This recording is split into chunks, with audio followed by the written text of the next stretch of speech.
Vas-y. Moi, je pense que la culture, finalement, c'est aussi un mode de consommation et qu'on choisit un petit peu ce qu'on va soutenir et financer. Nous, on a un éco-festival local engagé, on essaye de mettre en valeur des artistes du monde, on essaye d'avoir une vraie démarche tout au long de l'année. Les bénévoles se donnent vraiment énormément pour la réussite de ce bel événement. Et c'est vrai que voir que le parc est plein le jour J, ça fait du baume au cœur et ça fait vraiment du bien de voir que les gens sont sensibles à tout cet engagement et à ce qu'on y met, quoi.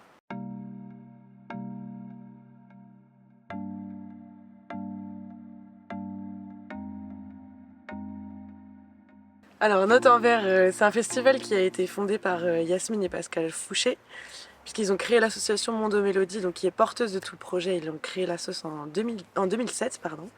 Et le premier festival, donc la première édition, a eu lieu en 2012. Ils ont commencé avec des concerts en salle d'abord, pendant les premières années. Et puis après, ils ont eu cette volonté de créer cet éco-festival. Et donc, ils se sont consacrés finalement à ça par la suite. Qu'est-ce que c'est qu'un éco-festival? En tout cas, celui de Note en Verre. Un éco-festival, c'est un événement qui fait son maximum pour avoir le minimum d'impact sur l'environnement, malgré que ce soit un événement de grande ampleur. Nous, on accueille environ 15 000 festivaliers par édition, et on sait que le secteur culturel, c'est un secteur énergivore, hein, évidemment. Il y a des productions de déchets qu'il faut prendre en compte, il y a beaucoup de visiteurs, et donc l'idée, c'est de multiplier les petites actions, ou les grandes actions quand on peut, pour justement réduire au maximum notre impact sur ce beau parc et sur l'environnement de manière générale. Donc il va se dérouler l'édition 2024 sur 3 jours, du vendredi au dimanche, ou seulement vendredi et samedi, je sais. Du vendredi au dimanche, c'est ça. Avec Et des concerts uniquement le vendredi soir et le samedi soir qui sont payants, et également une possibilité d'assister à des concerts gratuits le dimanche après-midi, enfin toute la journée, et le samedi matin sur la scène Robitaille. Et on parlera tout à l'heure de la programmation au lieu idoine.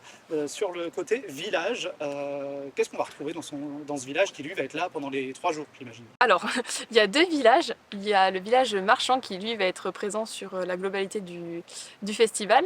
Il y aura donc des artisans, des vendeurs de bijoux. Il y aura aussi une tatoueuse cette année et également des food trucks. Mais sur cette partie-là du parc, on va installer un éco-village. C'est la première année que l'association Mondo Mélodie le reprend, puisqu'avant il appartenait et du moins était créé par la fondation Léa Nature au nom de Village Nature.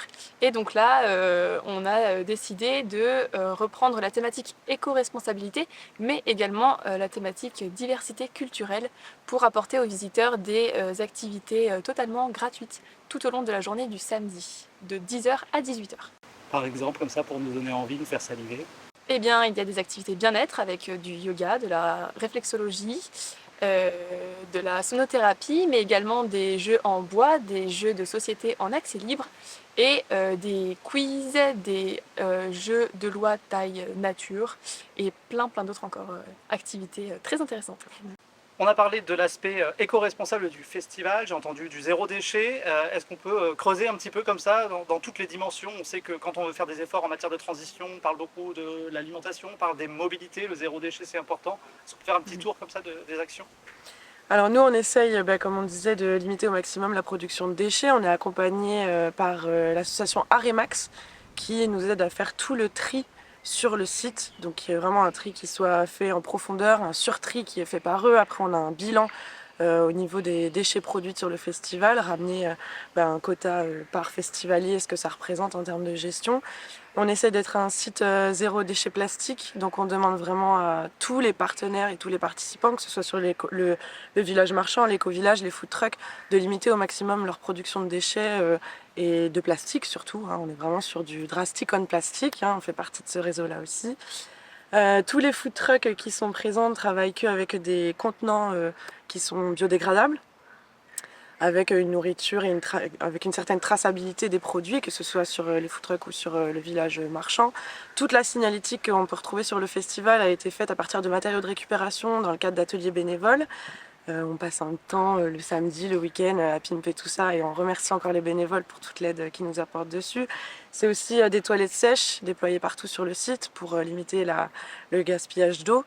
Et puis après, on incite les festivaliers à ramener leurs gourdes et leurs éco-cups, par exemple, pour pouvoir bénéficier des fontaines à eau qui sont mises à disposition sur le site.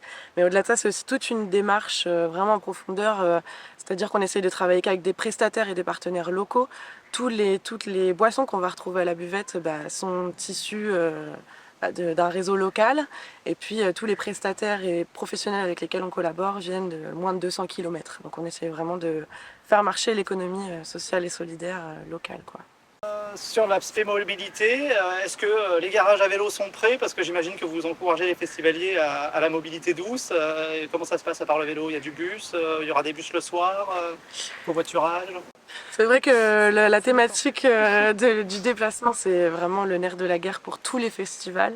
C'est compliqué de mettre en place des partenariats avec des réseaux de bus ou autres. Donc nous, on incite surtout les festivaliers à venir en covoiturage, à essayer d'utiliser les transports verts au maximum, à se déplacer à vélo. On met en place des racks à vélo ou alors on essaye vraiment d'utiliser tout l'espace pour que les gens puissent être à vélo. Nous-mêmes sur le terrain, on se déplace uniquement à vélo. Enfin voilà, on essaye vraiment d'inciter vers ça, mais c'est vrai que c'est une thématique qui est compliquée à traiter et pour beaucoup de personnes dans le milieu culturel. Et on sait aussi que les concerts, c'est très énergivore, hein, faire tourner la sono, les lumières, enfin tout ce qui nourrit le spectacle finalement. Alors qu'est-ce qu'on peut faire là, des air concerts? Non, c'est sûr que pour l'instant, on n'a pas trouvé de solution viable en termes d'énergie. On travaille encore avec soit le réseau local, soit des groupes électrogènes. Installer tout un nouveau réseau qui soit vert le temps d'un festival, c'est très compliqué. Ou alors, il faut être une très grosse structure comme le Wheel of Green ou autres, qui ont des partenariats tellement hyper bénéfiques en fait finalement pour leur organisation. Nous, en tant qu'association, en tant qu'acteur local à taille humaine, c'est vrai que c'est compliqué de faire des investissements qui soient aussi coûteux. En tout cas, pour l'instant, on n'a pas trouvé le partenaire, mais qui sait, dans les années à venir, peut-être. Et alors vous sentez que les gens ils viennent plus quand même pour les concerts ou la dimension éco-responsable, atelier, animation, ça les intéresse, ça crée un peu d'émulation? Ben oui, je pense qu'ils viennent vraiment pour les deux parce que pour les familles, je pense que c'est vraiment une opportunité très spéciale, surtout pour toutes les personnes qui n'ont pas forcément un budget à l'année pour pouvoir justement s'informer ou excusez-moi, mettre leurs enfants dans des associations. Donc je trouve que c'est vraiment une belle opportunité et en plus le soir ils peuvent justement avoir accès au food truck, poser une nappe par terre, faire un pique-nique et quand même écouter la musique. C'est un beau cadre et puis tous ceux qui viennent au festival, enfin aux zones concerts, sont super heureux de pouvoir profiter de tous ces stands-là l'après-midi.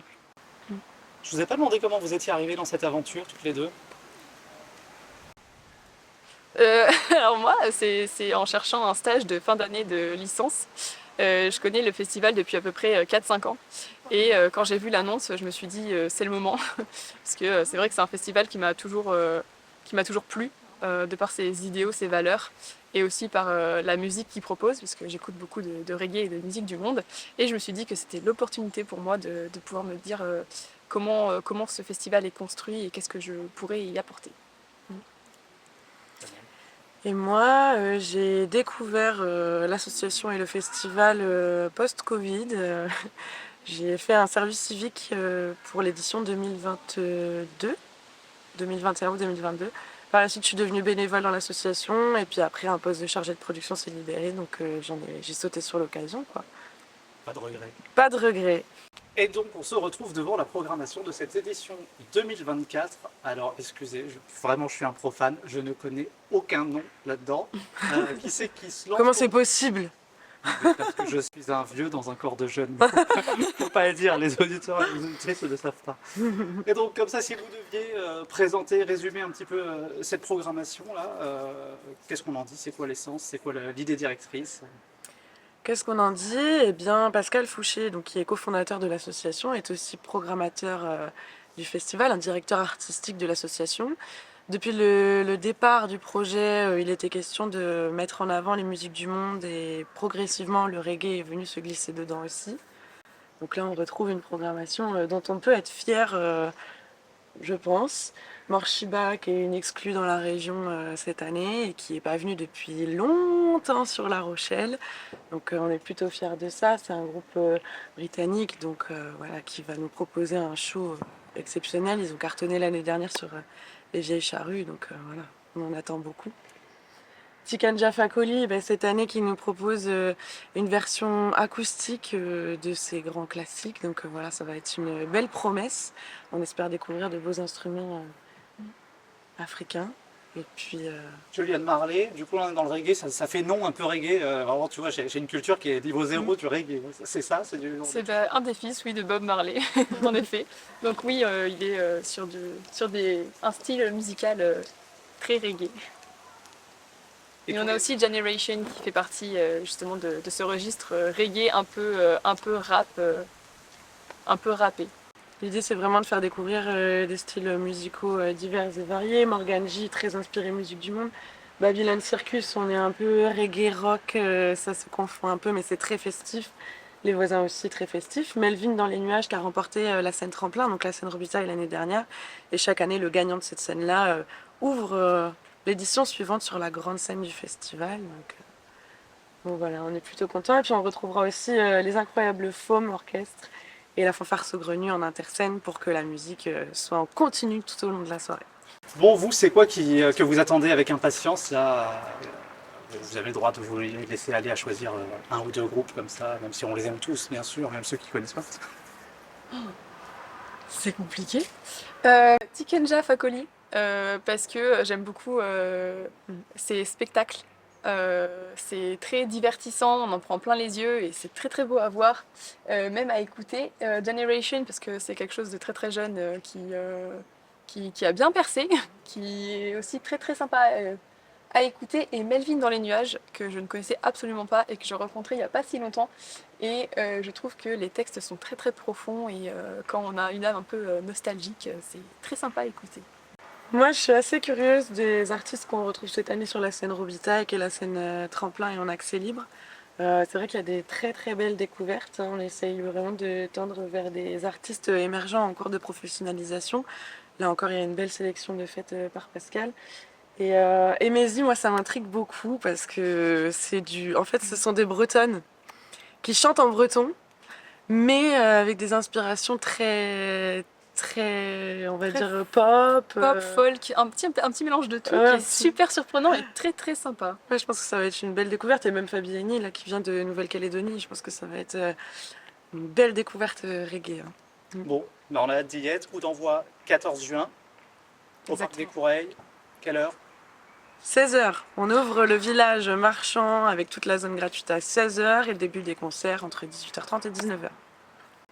Avant la dernière question terrible des Pandarous, est-ce qu'il y a un message que vous voudriez faire passer ou quelque chose d'important qu'on n'aurait pas dit?